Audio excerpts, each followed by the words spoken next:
Well, you are. It's Friday afternoon. It's a beautiful day, and we're going to be knocking on the head very, very shortly. Just want to give you an update of where we are at present.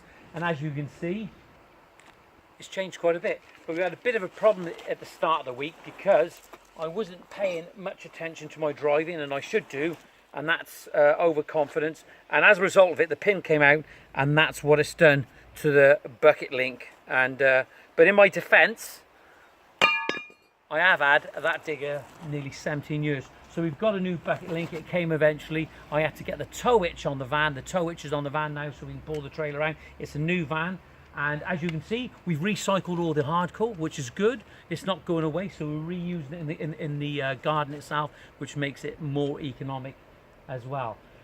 And as you can see on that side, we started to dig the foundation over on there, and that's going to retain that bank over there. All that's going to be graded off nicely, and then we're going to get rid of the surplus to requirement soil. But also what we've done on this side, we've done the foundation on here. We've dug that out, and you're looking at that thinking now, well, that hasn't been dug, but I can guarantee you that has been dug. But we've backfilled it because we needed to gain access to the 5 ton of all in that we've had delivered, which is in and it's ready to go, and we're going to be laying a concrete foundation tomorrow, so you'll be able to watch that in full. Stay tuned. See you soon. In the meantime, if you need some advice, or you want a quote, or you want to talk to me, go to the website, which is www.greentoplandscapes.co.uk. See you in the next video.